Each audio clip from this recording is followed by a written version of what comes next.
Breaking news. Moscow attack gunmen tried to flee to Ukraine, Putin says. As Russian officials apprehended 4 suspects and the dead toll topped 130, the suburban Moscow music hall where the shooting occurred was a blackened, burning ruin on Saturday. Putin made the accusation that they were apprehended on their way to Ukraine.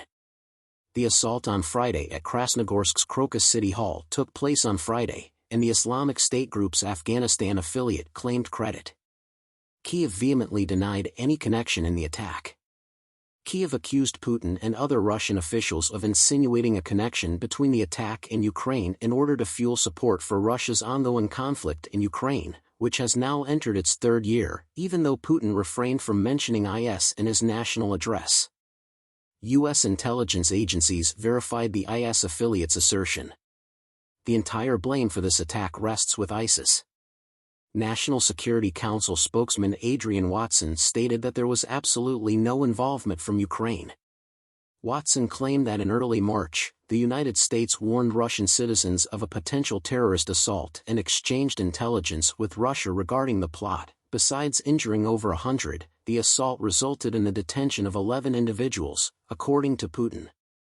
He described it as a terrible, horrific terrorist crime and claimed that the 4 individuals were apprehended by Russian authorities while attempting to cross into Ukraine through a window that had been set up for them on the Ukrainian side of the border. Russian media aired footage that appeared to document the arrest and questioning of the suspects. One of the men interviewed said that an unnamed assistant to an Islamic cleric had approached him through a messaging app and offered him money to participate in the raid. Tajikistan is a largely Muslim Central Asian republic that borders Afghanistan. According to Russian news accounts, the gunmen were citizens of this country. There are a large number of Tajiks who are citizens of Russia and up to 1.5 million who have worked there. There was no quick response from the Tajikistani Foreign Ministry regarding the arrests, despite their denial of earlier reports in Russian media that implicated multiple other Tajiks in the raid.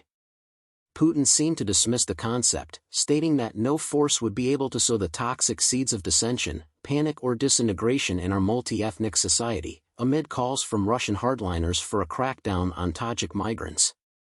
He announced nationwide security measures and designated Sunday as a day of sorrow.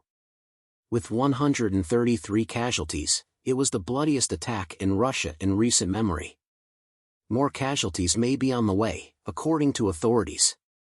Following the most severe crackdown on opposition since the Soviet era, the Russian leader solidified his hold on the country for another 6 years in a vote that occurred just days before the humiliating raid. Russian social media critics questioned the government failure to prevent the attack despite U.S. warnings, given their unrelenting suppression of opposition activity and independent media. Attacks like this one happened just 2 weeks after a warning from the U.S. Embassy in Moscow warned Americans to stay away from large crowds because of imminent preparations by extremists to attack concerts and other big events in Moscow. Multiple Western embassies also issued similar warnings. Putin condemned the warning earlier this week, saying it was an effort to scare Russians. On Saturday, investigators searched the hall's charred remains for any additional casualties. According to Russia's health ministry, hundreds of people waited in line in Moscow to donate plasma and blood. Following remarks made by Russian legislators who instantly placed the blame on Ukraine following the attack, Putin asserted that the assailants attempted to flee to Ukraine. Putin and his associates are trying to pin the blame on Ukraine while they treat their own people like expendables, according to Ukrainian President Volodymyr Zelensky, who vehemently refuted Moscow's charges. They are burning our cities, and they are attempting to blame Ukraine, he stated on his messaging app channel. They accuse us while they rape and abuse our people. They are indifferent to events occurring within their own nation, yet they sent hundreds of thousands of terrorists to fight us in Ukraine. Russian official media released photos showing emergency trucks stationed outside the destroyed music hall, which had a capacity of over 6,000 and played host to numerous notable events, such as the 2013 Miss Universe pageant, which included Donald Trump. Russian rock band Picnic played to sold-out audiences at the venue on Friday. Online videos showed assailants in the venue opening fire on bystanders. The perpetrators allegedly launched explosive devices, which set the fire that eventually devoured the building and led to its roof collapsing, according to Russian news reports citing witnesses and officials. A survivor named Dave Primov told the Associated Press that the assailants were firing directly into the crowd in the front rows. People started to panic, run, and crash into each other as they hurried to get out of the hall, he said. Some collapsed, as others stepped on their remains. The assailants set the building on fire, and he and others who had crawled out of the hall into adjacent utility rooms heard the pops of small bombs and smelled burning. They were just able to escape the enormous structure 25 minutes before it went up in flames. If it had been a little bit longer, we may have easily become trapped in the fire, Primov remarked.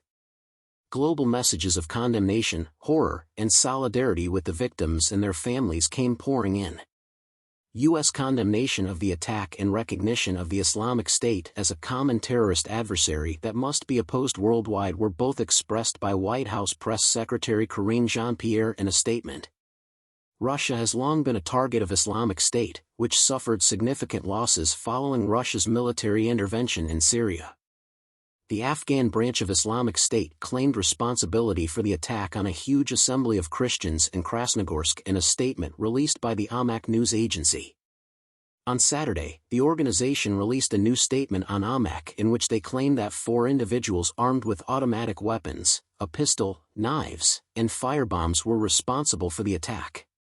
Claiming that the raid was part of Islamic State's continuous war with countries it accuses of resisting Islam, it alleged that the attackers opened fire at the audience and killed several concertgoers using knives.